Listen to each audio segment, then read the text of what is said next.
Hello, welcome back to the Chill Improvised English Speaking Podcast. My name is Francis, and I realized this morning when I was going to, my partner came in and she was like, "Did you upload yesterday's video?" Because I took a video last night and I thought I uploaded it, but it turns out I didn't. So I uploaded it today, in case anyone was wondering. But this is day 4 of the, I guess, overcoming overthinking experiment. At the same time, while I'm doing this, I'm not just doing this blindly. I do have a goal, and my goal is to improve on one small thing per video. And I do look at these videos myself afterwards, and I do think about like what do I want to personally improve on, not for anyone else, but just for me, and I'll share. So one of the things that I wanted to improve on is the way that my mouth sort of looks when I talk. Because unless you're taking a video or unless you're in front of a mirror all the time, you probably don't know how your mouth looks when you talk. And I didn't know. So when I looked at the video, I was like, oh, I think uh, I personally would like it to be a little bit different, just for me, not for anyone else. Maybe everyone else is fine with it, but I wanted to improve on that.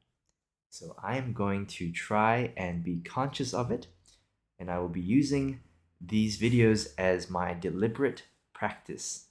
So one of the benefits of recording yourself is that you can see your progress.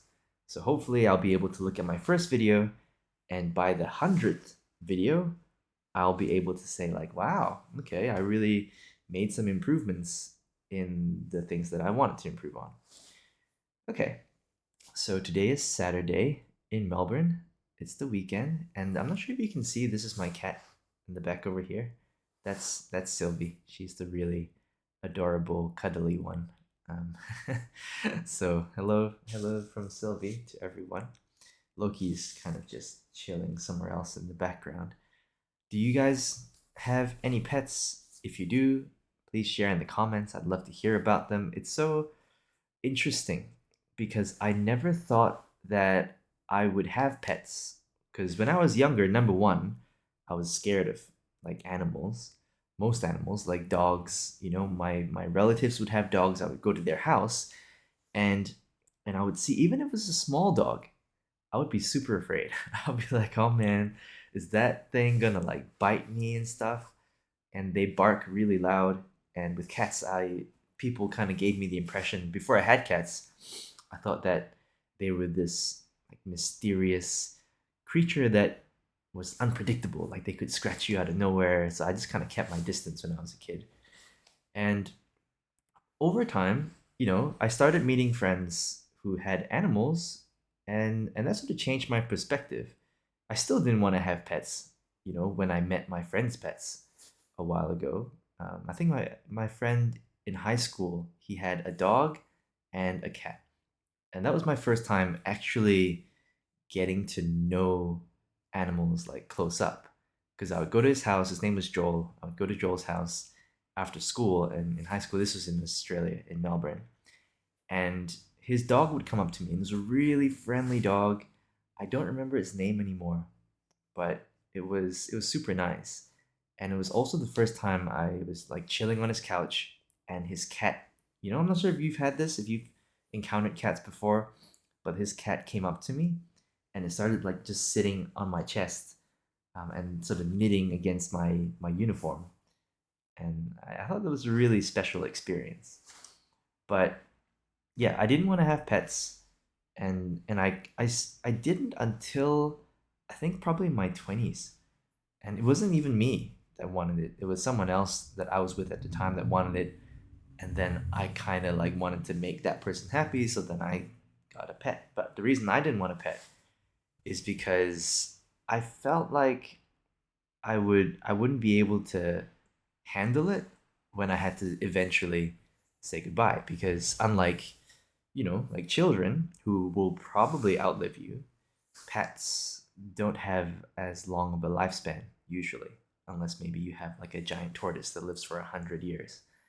But yeah, so at the time I couldn't really stand the idea of putting so much of myself into loving something or someone, and then eventually having to say goodbye. But due to circumstances, I ended up getting a cat. At first, not these two that I have right now, but I got a cat, and it just sort of grew on me. I still don't think I'll be able to handle it very well when I do have to say goodbye to any of these guys. I hope that won't be for a very long time. But if I feel like now, if I can help make their lives better, like if I can give them love and happiness and a little bit of joy, maybe a comfortable life, then yeah, like we're all gonna move on eventually. But yeah, if we can make life better for them along the way, and they're happy and they have a good life, then yeah, why not? Right? Again, this, like I mentioned this in the other video that I did yesterday, or well, posted this morning. Again, apologies, but it's not just about me, you know? It's whether I adopt these guys or not, like they're gonna be around. And I at the time when I adopted them, I sort of already had a bunch of experiences with cats. I knew how to take care of them, and I'm super super lucky because they are amazing. Like I can't ask for any better cats. I mean, yeah, like they're super cuddly and they're super easy to make happy or to please, I guess is the better term, because they just come to me for like cuddles, you know, because they have two, they're siblings and they play with each other. Sometimes I play with them, but usually they just come up and they just like rub against and they purr and they just cuddle when they want to. And that's, yeah, I'm really really lucky that I get to do that. Not everyone gets that. The only problem though is I they don't like to be carried, which is so sad because I love like when they're on me, and when I can carry them for like a couple of seconds, it's amazing. But then they struggle and then they go off. So yeah, that's like the one thing that I'm hoping to eventually like make them comfortable with. But yeah, at the moment they don't like to be carried, which is okay. Like at least they still come and cuddle on my lap and my chest sometimes. So that's already like amazing. So yeah, if any of you have pets, I'd love to hear about them. Your experiences with them. I hope you still have like really happy memories with them. My dad grew up with dogs. I think like when he grew up, he told us he had a dog when he was young, and he really loved the dog, but it ran away, and he was really sad then when that happened. And so I think that's what made me initially kind of not want pets, because I was like, I don't want to have a pet, love it, and then suddenly it's gone. But he got another dog, like when I was in the army. Oh, for those who don't know, because I was born and raised in Singapore, and I didn't get my Australian citizenship in time, I had to go back to the army in Singapore for like 2 years when I was 18. So I had to graduate year 12 in Australia, BCE, and then go back to the army for 2 years.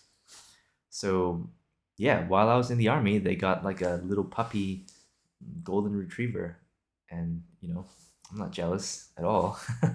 I It's not like I wanted to see the puppy ears, but that I was sad that I missed it and I came back and it was already fully grown. But it's okay. My sister's got some really small, adorable, like I'm not sure if they what their breeds are actually, but they're like poodles maybe, like but puppy poodles. I don't know what it's called. I gotta find out from my sister. But they're incredibly incredibly adorable. And she named them Isa. Isa is one dog, and then Bella is the other dog, and they're both siblings as well as like both sisters. So that's pretty cool. So yeah, if you don't have a pet and you're kind of on the fence, if you feel like you can take good care of them, then by all means, they can bring you definitely a lot of joy. But there are some things to consider as well. So I think if you like traveling a lot and you're not sure that you can bring your pet with you when you travel, because sometimes that's hard, then you may want to take that into account, because these days One of the main reasons that when I think about traveling, because I'm like, my partner's from Korea. Eventually, I want to go back. I haven't been to Japan yet. I really want to go. But when I think about like going, even if it's for like a week or 2 weeks, I I kind of don't want to because I don't want to leave these guys alone. Do you know what I mean? Um, yeah. So maybe that's something to think about as well. Maybe do your traveling first, and then once you're kind of settled a little bit, then get a pet. Or if you have people that you trust to take care of them while you're away, then that's okay. Yeah.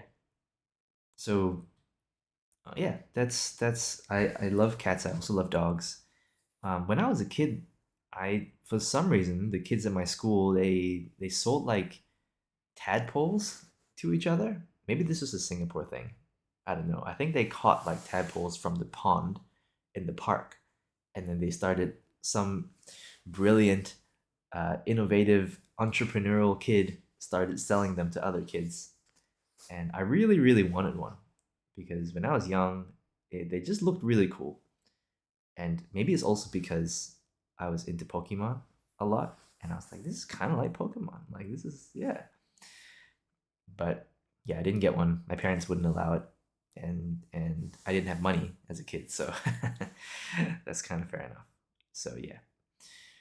Anyways, I'm hoping you're enjoying your weekend so far, and yeah. So aside from my mouth movements, I'm also looking for like little elements of myself and maybe the video that I can improve on, that I can work on. One of those things is maybe lighting or the background. Background's a little bit plain. I might think about what I can put there. Again, my budget is very limited at the moment, so I'm gonna have to think real hard about what I can within reason. um, Aside from that, I was talking to my partner about this before. I can just talk about anything, and improvise around it.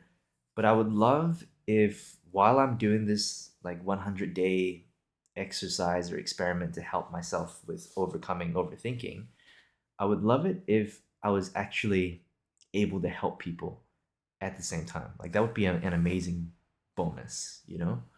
Like so then it's not just me getting something out of it, it's also you guys who watching this or listening to this if it's a podcast getting something out of this.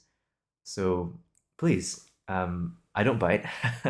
I'm not gonna judge anybody, but if you feel like there's anything that you would like to hear about or you'd like to hear me talk about, apparently I'm good at breaking things down and explaining it in a way that's easy to understand. So if there's anything that you don't really understand that you think maybe I can help you try and understand, let me know and I will do my best. But it can be anything. So the goal, I guess the idea is I would love to hear from you because I I don't know what you guys would love listening to. What would help you, you know? And if I can help you, I definitely want to give it a shot. So let me know in the comments or you can email me. I believe it's on the profile somewhere. But again, I really appreciate that you're taking the time to watch this if you are. Um, and yeah, thank you so much for joining me. And any support is always appreciated. And I'm sure my partner will appreciate if we go to that Happy Yum channel I mentioned in the previous video as well. She hasn't posted much yet, but I think she's going to, which is why she's asked me to put this in here. Okay, now I'll let you enjoy the rest of your weekend. I'll come back tomorrow because it's 100 days in a row. So yeah, thank you so much. Enjoy, take care of yourselves, and I will see you in the next one.